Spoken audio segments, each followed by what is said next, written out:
السلام عليكم ورحمة الله وبركاته. ওয়ালাইকুম আসসালাম ওয়া রাহমাতুল্লাহি ওয়া বারাকাতুহু। আপনারা সবাই ভালো আছেন তো? আপনি কেমন আছেন? জি আলহামদুলিল্লাহ। নাহমাদুহু ওয়া নাস্তাঈনুহু ওয়া নাস্তাগফিরুহু ওয়া নাউযু বিল্লাহি মিন শুরুরি আনফুসিনা ওয়া মিন সাইয়্যাতি আমালিনা। من يهده الله فلا مضل له ومن يضلله فلا هادي له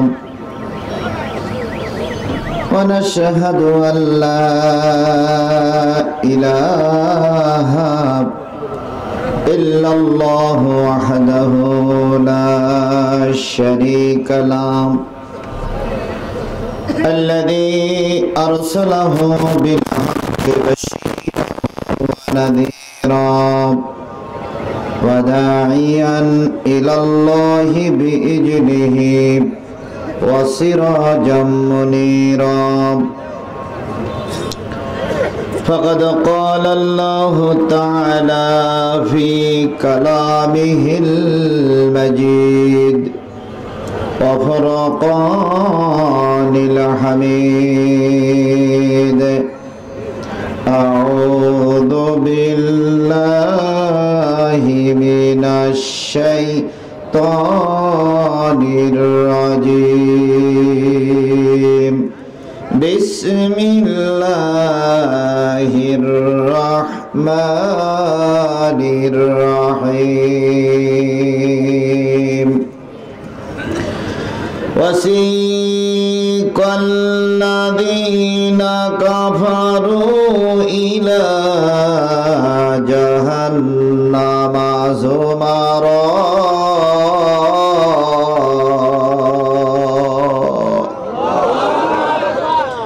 حتى إذا جاءوها فتحت أبوابها وقال لهم خزنتها ألم يأتكم رسول منكم يتلون عليكم آيات ربكم وينذرونكم لقاء يومكم هذا.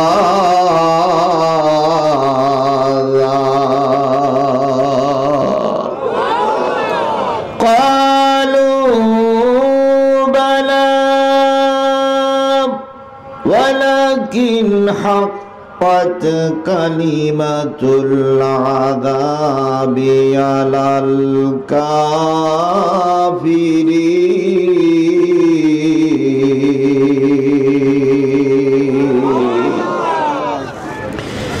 قيل ادخلوا أبواب جهنم خالدين فيها فبئس مثوى المتكبرين. صدق الله المولانا العظيم.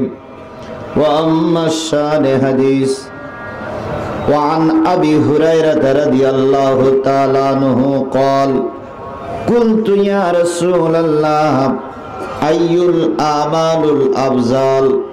قال الإيمان بالله ورسوله. قيل ثم ماذا؟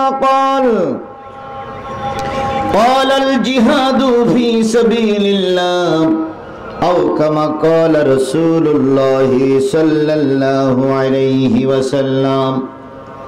إن الله وملائكته يصلون على النبي يا أيها الذين آمنوا صلوا عليه وسلموا تسليما اللهم صل على محمد وعلى آل محمد كما صليت على إبراهيم وعلى آل إبراهيم إنك حميد مجيد اللهم بارك على محمد وعلى آل محمد كما باركت على إبراهيم وعلى آل إبراهيم إنك حميد مجيد لا إله إلا الله محبت سے جرے جرے بلن لا إله إلا الله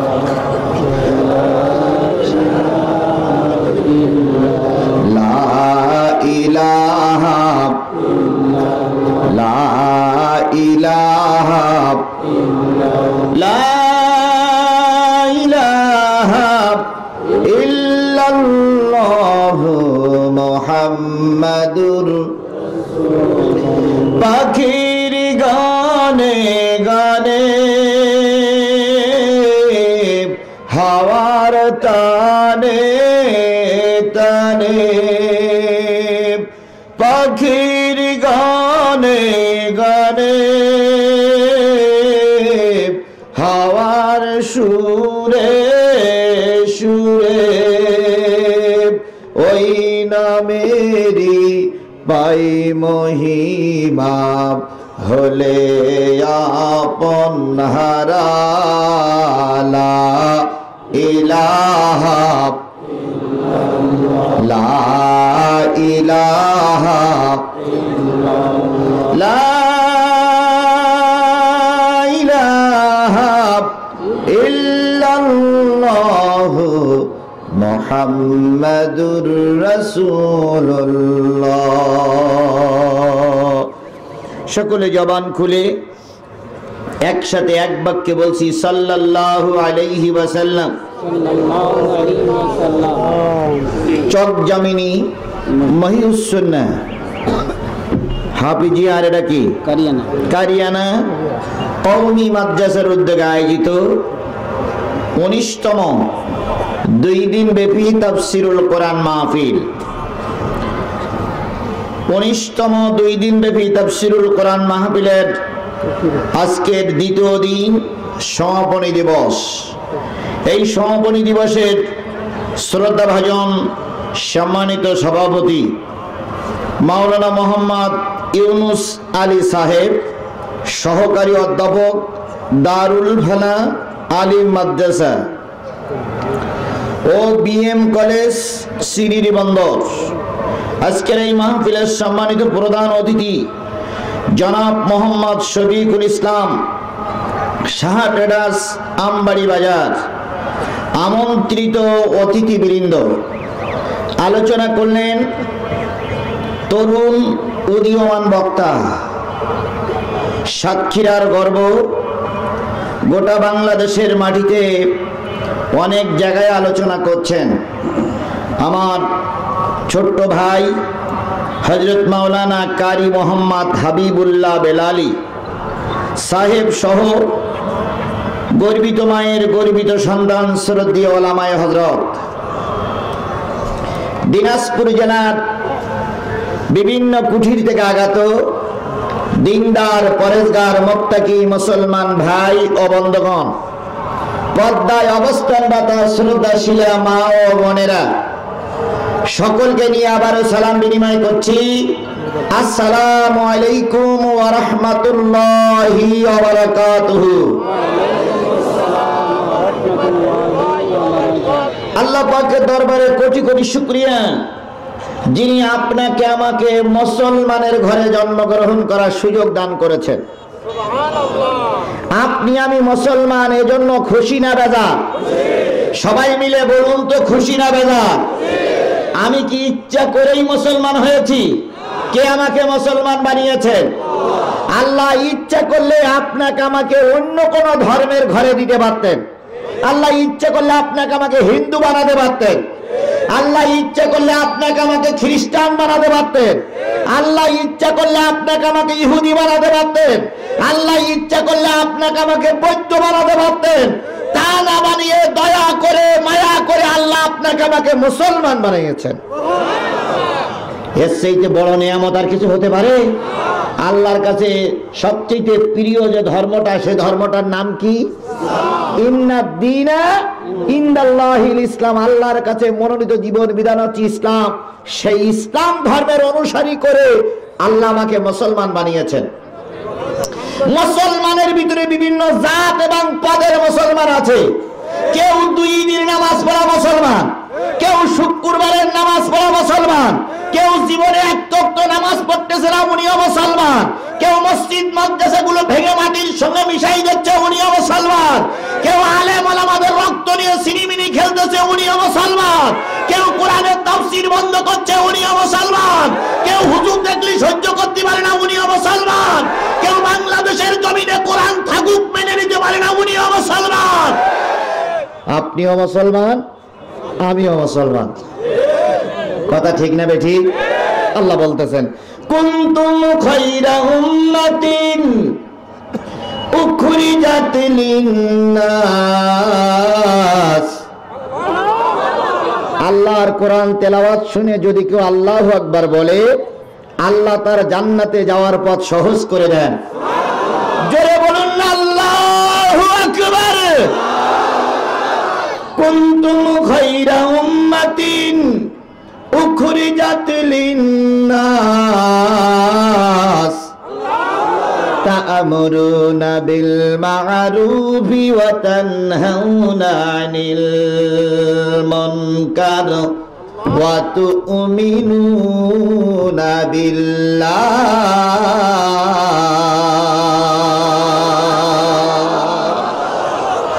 কার কথা?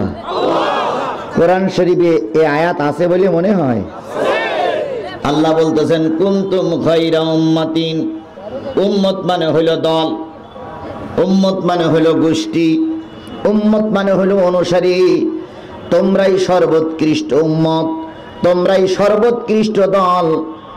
এই পৃথিবীর ভিতর থেকে তোমাদের বাছাই করা হয়েছে, মানুষের ভিতর থেকে তোমাদের বাছাই করা হয়েছে। বাছাইকৃত লোকগুলো ভালো না খারাপ? জোরে বলেন, ভালো না খারাপ? সবাই আলেম হতে পারে না। লক্ষ মানুষের ভিতর থেকে 10 জন আলেম, ওদের সম্মান মর্যাদা সমাজে বেশি না কম? সুতরাং বাছাইকৃত জিনিসগুলো ভালো হয়, মর্যাদা ভালো হয়। এই পৃথিবীতে 700 কোটি মানুষ, 700 কোটি মানুষের ভিতর থেকে 170 কোটি মুসলমান। এ বাংলার মুসলমানেরা, দিনাজপুরের মুসলমানেরা বলুন তো, 170 কোটি মুসলমানের ভিতরে বাংলাদেশে বসবাস করে কয় কোটি? কয় কোটি? 16 কোটি ছিল এখান থেকে 4 বছর আগে। এবার গণনায় হয়েছে 17 কোটি। বাংলাদেশে কত কোটি? 17 কোটি। সবাই কি মুসলমান? 1 কোটি বাদ দেন, তাহলে কত কোটি থাকলো? 16 কোটি মুসলমানের ভিতরে দৈনিক বা জামাত আযানের পরে নামাজ পড়ে 5 ওয়াক্ত কয় কোটি? কয় কোটি? 1 কোটি। এই পাশের লোকগুলো কথা বলতেছেন, আসলে কি দৈনিক 5 ওয়াক্ত নামাজ পড়ে 1 কোটি? 1 কোটি। আপনারা কি একমত? কয়জন লোক নামাজ পড়ে? যদি 1 কোটি লোক নামাজ পড়ে, তাহলে 16 জনের ভিতরে 1 জন পুরা নামাজি। এবার আপনি বুকে হাত দিয়ে বলুন তো, যে গ্রামে আপনি বসবাস করেন, ওই গ্রামের 16 জনের ভিতরে 1 জন কি বা জামাত 5 ওয়াক্ত নামাজ পড়ে? তাহলে কতগুলো পড়ে? যদি বলেন 50 লক্ষ, তাহলে 32 জনের ভিতরে 1 জন। ধরে নিলাম 32 জনের ভিতরে 1 জন, 50 লক্ষ লোক পুরোপুরি নামাজি। এইটা যদি ধরে নেই, আল্লাহর কসম, আল্লাহর কসম, 1 কোটি অথবা 50 লক্ষ লোক যদি কোরআনের হক আদায় করে পুরাপুরি নামাজ আদায় করত, খোদার কসম কোন আলেমের রক্ত দিয়ে বাংলার জমিন লাল হতো না।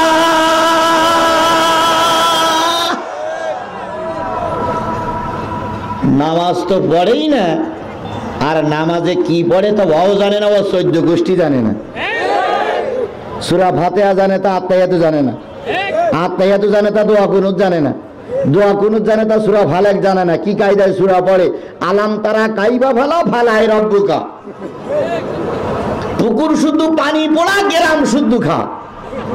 সূরা ফালাক সূরা ফিল পড়তেছে। তারপরে কি রমজানের নিয়ত? একজনের জিজ্ঞেস করলাম রমজানের নিয়ত জানো? কয় জানি না। মানে কয় পড়ো তো। কয় উসুমনি জুদুমনি বুদুমনি সানে, এই রোজা রেখে দিলাম রমজানের সানে লাগাও মুখি তালা।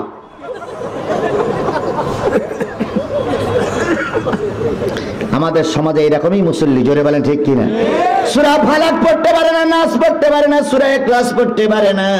কি কায়দায় সূরা ইখলাস পড়তেছে? কুলু আল্লাহু আহাদ, আল্লাহ সামাদ, লাম ইয়ালিদ ওয়া লাম ইউলাদ। এই সমস্ত বিয়াদবেরাই মসজিদে ইমাম সাহেবের বিয়ার সঙ্গে বিয়াদবি করে। এরাই শুক্রবারে যে আঙুল ঘুরুঘুরি করে, হুজুর এটা বললেন না, ওটা বললেন না, ইয়ে করেন না, সে করেন না, এদিক থেকে না, ওদিক থেকে না। অথচ আত্মায় তো সহি করে পড়তে পারে না, সূরা ইখলাস ঠিক মতন করে পড়তে পারে না। ওরাই আমাদের ভুল ধরে বেড়াচ্ছে, যারা বলে ঠিক কিনা? আসবে একটু কোরআন হাদিস বলতে, তা ওদের চালায় কথাই বলা যায় না, শুধু ঘ্যান ঘ্যান করে, হুজুর এই করেন না, সে করেন না, এই বললেন না, সেই।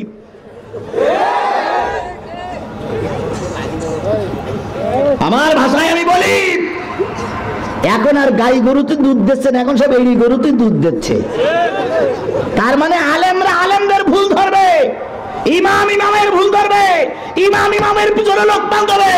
এখন আর আলেম আলেমের পিছনে ভুল ধরে না, এখন জালেমেরাই আলেমের ভুল ধরে বেড়াচ্ছে। 90 বছর বয়সে গেছে, এখনো দাড়ি গোজাইনি, মানে গোজাইছিল কিন্তু রাখিনি, ছাপ্পান ছাপ্পা। ওনার বয়স 90, এখনো দাড়ি উঠিনি। আর আমার বয়স কিংবা আমার ছেলের বয়স 30-35। উনি যে মসজিদে কয় চাচা চাচা কি করিতেছ চাচা? আসলে কি যারা অল্প বয়সে দাঁড়িয়ে রেখেছে ওরাই কি চাচা? যারা চাচে ওরাই চাচা, যারা চাচে ওনারা চাচা না, চাচা যারা চাচে ওরাই চাচা, ওরা আমরা হলাম আচাচা। কলিকাল উল্টে গেছে, জোরে বলেন ঠিক কিনা? আল্লাহ রাব্বুল আলামিন তাই বলতেছে, তোমরাই হলো সর্বোৎকৃষ্ট উম্মত। 700 কোটি মানুষের ভিতর থেকে তোমাদের বাছাই করেছি। তোমাদের দায়িত্ব হলো তা'মুরুনা বিল মারুফ ওয়া তানহাউনা আনিল মুনকার ওয়া তু'মিনুনা বিল্লাহ। তোমরা সৎ কাজের আদেশ করবে, অসৎ কাজের নিষেধ করবে, আর পুরাপুরি আল্লাহর পরে ঈমান আনবে। তাহলে আমরা ঈমান এনেছি কার উপরে? জোরে বলেন। আমার তো বিশ্বাস হয় না, আমার বিশ্বাস হয় না যে আল্লাহর পরে আপনাদের আমার ঈমান আছে। আর নেই এ কথা বলবো না, কিন্তু যতটুকু থাকার দরকার ছিল ততটুকু। এই মাহফিলে মহিলা বাদ দিলাম, পুরুষ কয় হাজার হবে বলে মনে হয়? 10,000-এর উপরে, 10,000-এর উপরে লোক হবে। একটা খণ্ডের ভিতরে যদি 3,000 করে লোক থাকে, তাহলে 1, 2, 3, 4, 5, 3 5 15,000 লোক এখানে দাঁড়ানো বসা অবস্থায় আছে। নারীরা থাক যেখানে আছে। এই 15,000 লোক আমরা আসছি কি শোনার জন্য? জোরে বলেন, কি শোনার জন্য? আমরা বলছি কোরআন, শুনছি কোরআন, শুনবো কোরআন। এখানে যদি 5 জন পিস্তল আলা আসে, একবার একটু পাক দিয়ে যাবে, আর হুজুরের বলবে, হুজুর আপনার মোবাইল নাম্বারটা দেন, আর একটা কার্ড দেন, আপনার সঙ্গে পরে কথা আছে। এই কথা বলে 5 জন পিস্তলওয়ালা বন্দুকওয়ালা চলে যাবে, অর্ধেক লোক মাহফিলে থাকবে না। একজন আর একজনের কাছে জিজ্ঞেস করে, ভাই কই যাও? কই পেশাব লেগেছে। কই কখন আসবো? কই ফজরের আগে, আর আমি আসবো না। কই কেন? কই ওই পুলিশ ওই বন্দুকওয়ালারা ঘুরতেছে, কি হয় তার ঠিক নেই, ওসি বাড়ি দিয়ে শুয়ে থেকে এক খোকা বাড়ি হাট, লাইন খারাপ। কথা কি বাড়াই বললাম না ঠিক বললাম? তাহলে সামান্য দুটো বস্তু দেখে, সামান্য 2টা বন্দুক দেখে মুসলমানদের ঈমান বিক্রি হয়ে যাচ্ছে। আল্লাহর পরে যে কায়দায় ভয় থাকার দরকার ছিল সেই কায়দার ভয় আমাদের দিলে না।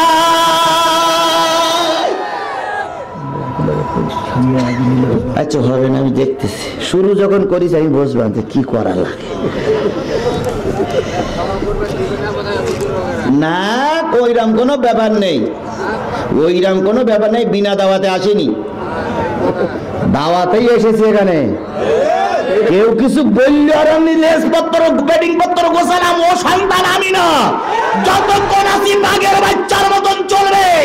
কে কোন কান পোড়া দিল ওটা দেখার সময় জিহাদির হয়নি, হবে না, হওয়ার কথা নয়।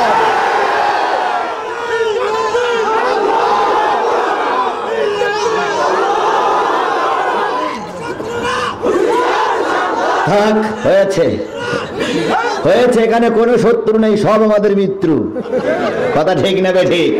তাহলে আমি যে জিনিসটা বোঝাতে চাচ্ছিলাম সেটা হলো, আল্লাহ রাব্বুল আলামিন বলেন তোমাদের দায়িত্ব হলো সৎ কাজের আদেশ করো, অসৎ কাজের নিষেধ করো, পুরাপুরি আল্লাহর পরে ঈমান আনো।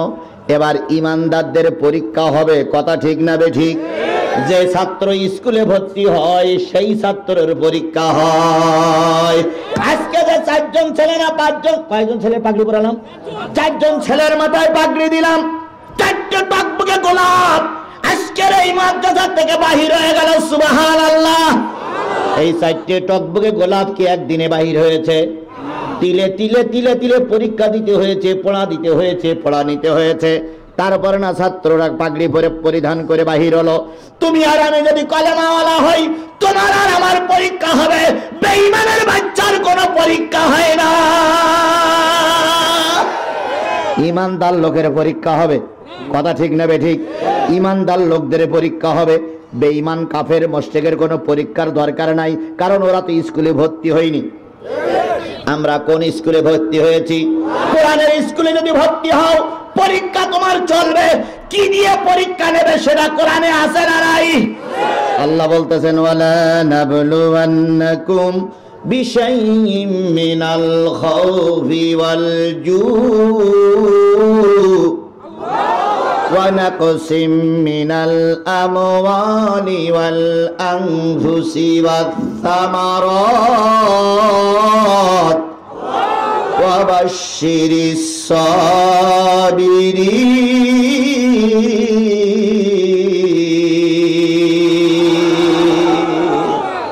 হবে সাহেবরা, আয়াতটা কি কোরআন শরীফে আছে? ওয়ালা নাবলুওয়ান্নাকুম, অবশ্যই আমি তোমাদের পরীক্ষা নেব। খাউফুন মানে ভয় দিয়ে। কি দিয়ে পরীক্ষা নেবে? ভয় দিয়ে। কের ভয়? আল্লাহর ভয় দিলে আছে কিনা এটা পরীক্ষা নেব। অলজু 2 নম্বর পরীক্ষা নেব, তোমাদের না খাওয়াই রাখবো। কেন? তোমরা কোরআনের সৈনিক, কোরআনের মাদ্রাসায় ভর্তি হয়েছো। না খাওয়াই রেখে দেখবো যে তোমরা কোরআনের পক্ষে থাকো না নাই।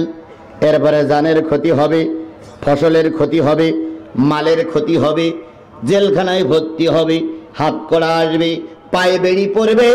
এরপরেও যদি তোমরা কোরআনের পক্ষে থাকো, আমি আল্লাহ সুসংবাদ দিলাম তোমাদের সাথেই আমি আছি। বন্ধুরা, আল্লাহ যদি আমার সঙ্গে থাকে, দুনিয়ার কেউ থাকার দরকার নাই।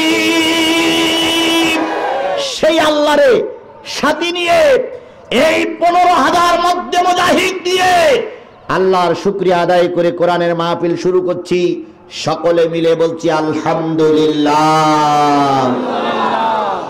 বিশ্ব মানবতার শ্রেষ্ঠ বন্ধু, সমস্ত নবী রাসূলদের শ্রেষ্ঠ রাসূল, আমাদের প্রিয় ভাজন নেতা, যার সুপারিশ ছাড়া কোনো মানুষ জান্নাতে যেতে পারবে না, সেই নন্দিত নেতার নামে লক্ষ কোটি দুরূদ আর সালাম। সকলে বলছি সাল্লাল্লাহু আলাইহি ওয়াসাল্লাম। সম্মানিত উপস্থিতি, এটা হলো তাফসিরুল কোরআন মাহফিল। কি মাহফিল? যেই মাহফিলে কোরআন থেকে তাফসির করা হয় ওই মাহফিলটার নাম কি? আমরা এই মাহফিলে কোরআন থেকে আলোচনা করতে চাই। আপনারা কি শুনতে রাজি আছেন?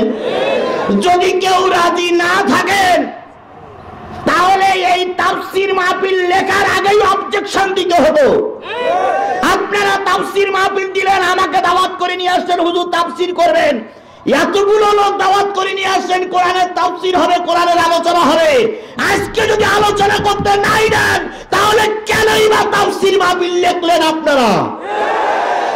বলে আপনারা লিখেছেন, আমার দাওয়াত করে নিয়ে আসছেন, আপনারাও দাওয়াতি মেহমান, আমিও দাওয়াতি মেহমান। আপনারা কি বিনা দাওয়াত আসছেন নাই? সমস্ত জেলায় মাইকিং করিনি, এরকম পোস্টার ছাপাইনি, তারপর মোবাইলে মেসেজ দেয়নি, তাহলে আপনারা দাওয়াত করে আসছেন। আর আমি আসবো বলে এখানে 15 দিন আগের থেকে শুধু বলতে হুজুর ঠিক আসতো, হুজুর আসেন, চলে আসেন। আজকে সারাদিন বলতে হুজুর কত দূর আসলেন, কিভাবে আসতেছেন? তাহলে আমাকেও ডেকে নিয়ে আসছে, আপনাদেরও ডেকে নিয়ে আসছে। আমি কোরআন বলবো আর আপনারা কোরআন শুনবেন। মাঝখানে যদি কোনো ঝামেলা হয়, কমিটি বসবে আর এই এলাকার নেতারা বসবে, আমরা বোঝাবুঝি তালে নাই। আমিও দাওয়াতি, আপনারাও দাওয়াতি।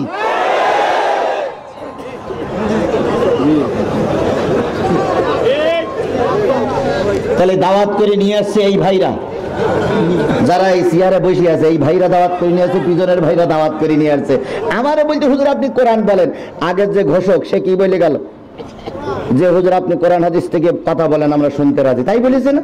তাহলে আমাদের উৎসাহ করে দিয়েছে, আমরা কোরআন হাদিস বলতেছি, আর আপনাদের বলি চুপচাপ বসে কোরআন হাদিস শোনেন। এখন আমার কানে কানে বলি গেল দাঁড়ানো লোকগুলো বসার ব্যবস্থা করেন। তাহলে এত মেহমানদারি করতেছেন, এখন আমরা কোরআন বলবো আর আপনারা কোরআন শুনবেন। যদি কোনো ঝামেলা হয়, যদি কোনো সমস্যা হয়, কমিটির লোক বসবে, এলাকার লোক বসবে, আমরা বোঝাবুঝি তালে নাই।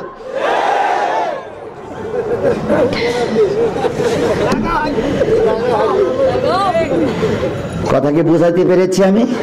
তাহলে আমি কোরআন বলতে চাই, আপনারা কি কোরআন শুনতে চান? এবারে চলুন কোরআন যে আল্লাহ বলতেছেন, ওয়াইদা কুরিয়াল কোরআন ফাসতামিউ লাহু ওয়া আনসিতু লাআল্লাকুম তুরহামুন। যখন তোমাদের সামনেই কোরআন পড়া হবে, তোমরা দাঁড়ায় থাকো আর বসে থাকো, কোরআনগুলো চুপচাপ বসে বসে শোনো। আশা করা যায় আল্লাহ পাক তোমাদের রহমত দিয়ে ভরে দেবে। ও বন্ধুরা, আমার আল্লাহ বললেন চুপচাপ বসে বসে কোরআন শরীফ শুনলে রহমত আসবে, রহমত হবে, রহমত দিয়ে ভরে দেওয়া হবে। দুইটা লোক হাত তোলেন যে হুজুর আমার এত নেকি হয়েছে, এত সওয়াব হয়েছে, এত পুণ্য হয়েছে, আমার আর নতুন করে নেকির দরকার নাই, সওয়াবের দরকার নাই, পুণ্যর দরকার নাই। দুটো লোক হাত তোলেন। তাহলে যে যাই করি আমাদের নেকির দরকার আছে না নাই? সওয়াবের দরকার আছে না নাই? আমার আল্লাহ বললেন চুপচাপ বসে বসে যদি কোরআন শোনো, যদি কথা না বলো, ফাউল কথা বলে যদি কোরআনে ডিস্টার্ব না করো, আমি আল্লাহ ওয়াদা করলাম তুমি যখন ফিরে যাবা রহমত দিয়ে তোমার ভরে দেওয়া হবে। এত রহমত তোমার করা হবে যে তোমার জীবনের সব গুনাহ আমি আল্লাহ মাফ করে দেব। এবার রহমতের দরকার যারা আছে সেই কেবল কোরআনের মাহফিলে বসবে এবং থাকবে। যাদের রহমতের দরকার নাই তাদের কোরআনের মাহফিলে বসারও দরকার নাই। আবার বসটি বলে দুই একজন চলে যায়, হুজুর বসটি যখন বলিছে থাকবেই না। এরকম লোক আছে না দুই একজন? আচ্ছা, ওরকম লোক আছে কিনা একটু পরীক্ষা করে দেখবো। যে বসটি বললি চলে যায়, বসটি বললি চলে যাবে, এরকম লোক হলো শয়তানের চামচা। আর যারা বসটি বলি বলবে এটা হলো আল্লাহর বান্দা নবীর উম্মত। এবার যদি জায়গা থাকে, সামনে যদি জায়গা থাকে, একটু চেপে আসবে না, দাঁড়ানো লোকগুলো বসবেন। যদি মনে করেন হুজুর বসবই না, দাঁড়াই থাকেন, তবু ভাই চলে যাইয়েন না। কারণ আপনি চলে গেলে আমি কোরআন শোনাবো কার? আমি তো এত দূরের থেকে চলে আসছি আপনাকে দুটো কোরআনের কথা শোনানোর জন্য। সবাই যদি চলে যান তাহলে আমি কোরআনের কথা শোনাবো কার? এই জন্য মেহেরবানি করে আল্লাহ রসুল বলেছেন, কোন মুসলমান ভাইয়ের যদি দুনিয়ায় একটা বসার জায়গা করে দেওয়া হয়, আল্লাহ জান্নাতের ভিতরে ছোট্ট একটা জায়গা করে দেবেন। আল্লাহ জান্নাতের ভিতরে জায়গা করে দেবে এই নিয়তে যার সামনে যতটুকু জায়গা আছে বসা অবস্থায় একটুখানি সেবি আসা যায় কিনা দেখেন তো ভাই। একটুখানি নড়ি চড়ে বসেন, সবাই একটু নড়ি চড়ে বসেন, একটু জায়গায় করেন সুবহানাল্লাহ ওয়ালহামদুলিল্লাহ। আমি কিন্তু উঠতি বলিনি, আমি কিন্তু উঠতি বলিনি, খবরদার ওঠা যাবে না। পেশাব লাগলি জায়গায় সরেন, তবু ওঠা যাবে না, জায়গায় সরে ফেলেন বাস। এই ছেলে ওটা কেন, ওটা যাবে না, বসেন। তাহলে যে জিনিসটা বোঝাতে চাচ্ছিলাম সেটা হলো কোরআন যখন আলোচনা হবে চুপচাপ বসে বসে শুনতে হবে। কথা কার? জোরে বলেন কথা কার? আল্লাহ নবী বলেন, আল্লাহর নবী বলেন মান কারাল কোরআন ফাস্তাজহারাহু ফাহাল্লা হালালাহু ওয়া হাররামা হারামাহু আদখালাহুল্লাহুল জান্নাহ ওয়া ইয়াশফাউ ইয়াওমাল কিয়ামাতি আশারাতিন কুল্লুহুম কদ কাযাবাত লাহুমুন নার। যেই ব্যক্তি কোরআন পড়ল, কোরআন মুখস্থ করল, কোরআন অনুযায়ী নিজের জীবন পরিচালিত করলো, ওই ব্যক্তি মৃত্যুর সাথে সাথে আল্লাহর জান্নাতি হবে। আর 10 জন ব্যক্তিকে সঙ্গে নিয়ে জান্নাতে যেতে পারবে। যে 10 জন ব্যক্তির জন্য জাহান্নাম ওয়াজিব হয়ে গিয়েছিল, এমন 10 জন ব্যক্তি নিয়ে জান্নাতে যেতে পারবে। আল্লাহ পাক আপনাকে আমাকে জান্নাতে কবুল করুক, সকলে বলুন আমিন।